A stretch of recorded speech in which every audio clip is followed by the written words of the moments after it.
Hello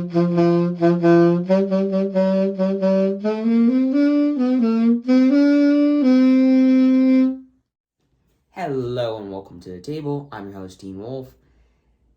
And, I'm majorly disappointed. The Firecracker deck was so good. It allowed me to, it helped quench my thirst for power, for chaos. And I was hoping the Aristocrat deck would do the same. I was hoping it would be better. I was hoping it would be more chaotic. But that's impossible because the Firecracker deck can't be out chaotic-ified. That's a word now. So, the Aristocrat deck, I really liked the direction that it was going. But, I learned a very valuable lesson. Let's just put it that way. I think there's a reason I found it really hard to make a deck that's not red with mainly 1 and 2 drops in it. Because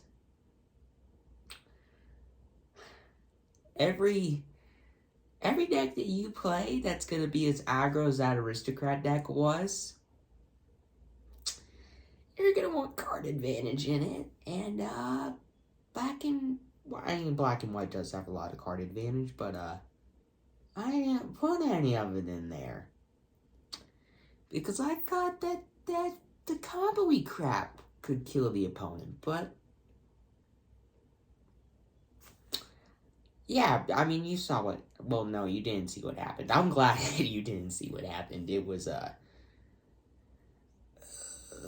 kind of wish I didn't delete the video because I could share with you how stupid the deck, yeah, it was just, basically, to put it simply, by turn 3, you have nothing to play. So,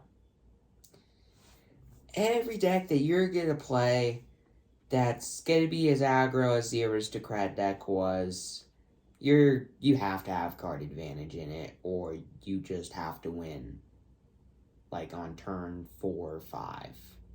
And the Aristocrat deck just can't do that. It needs time, and, when there's no card advantage in the deck, it doesn't have that time. Because, yeah, I just made a lot of mistakes with that deck. I like the concept of it. It just didn't work out the way I wanted it to.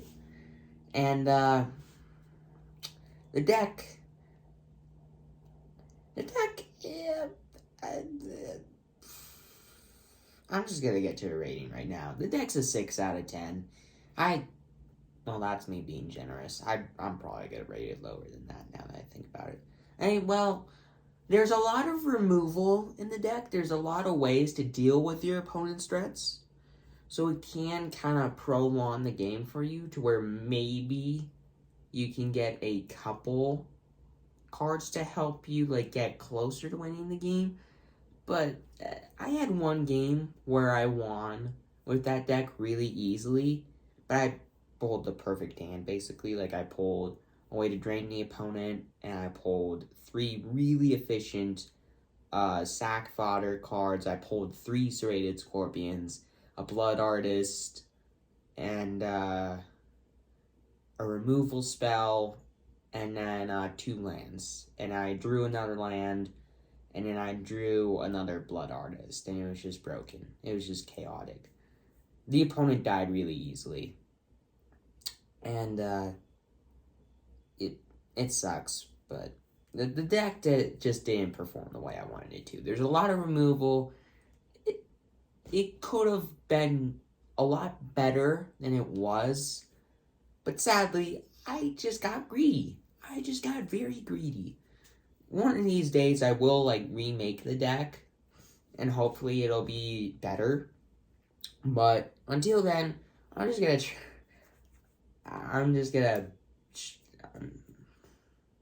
I'm just going to continue to shoot myself in the foot over it. But hey, I mean, in MTG, sometimes that's how it goes. You build a deck, you think it's going to be really strong, and it ends up, like, running out of gas on turn 3.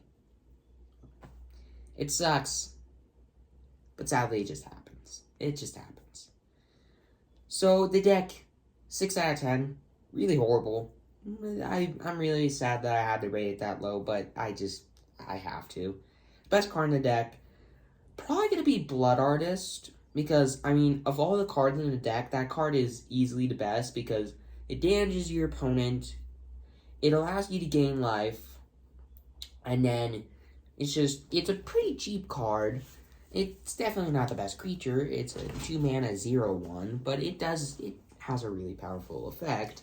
Whenever it or another creature dies, target opponent loses a life and you gain a life. I mean, any creature dies, you get a bonus.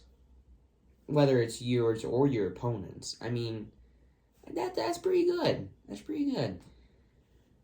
So, the Blood Artist, kind of like how I rated Gutter Snipe, it's really good in the deck, but it can't really protect itself all that well, and it's just like a lightning rod for removal. So, it's not going to stay around for all that long.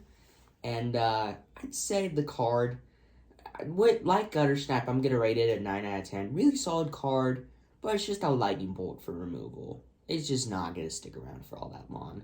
But other than that, the deck, I was about to say I'm proud of it. I mean, I'm proud of the concept of it. It just didn't work out the way I wanted it to. It just ended up not really working the way I wanted it to. And I definitely wouldn't recommend building the deck because it almost never loses. And the deck, I think, costs like $36 now. Or, I don't know. I'm disappointed in the deck, but you understand where I wanted to go and like how the deck could have gone. I just got greedy with the deck building, so it happens. But overall, I'd say I'll definitely build another Aristocrat style deck on this channel in the future. It's just probably gonna be a while. I mean, I'm not exactly sure, but I will build another Aristocrat deck one of these days for all you Aristocrat fans out there, and for my sanity, because I wanna fix that deck so bad. I want that deck to be good, but I'm gonna have to wait. But until then, I hope that you enjoyed the Firecracker deck, and I'm gonna do another modern deck. I mean, the gameplay for it came out at this point already, but the +1/+1 counter tribal deck, and yeah, that deck is definitely better than this deck. Let's just put it like that. But anyways, with all that aside, I'm your host, Teen Wolf. I hope that you are enjoying the other modern decks that I built for this set, because I did not want to showcase this deck in a gameplay video. So, with all that aside, I'm your host, Teen Wolf. Please consider subscribing, and I will see you in the last modern video for Double Masters 2022, and then I cannot wait to see you when Dominaria United comes out.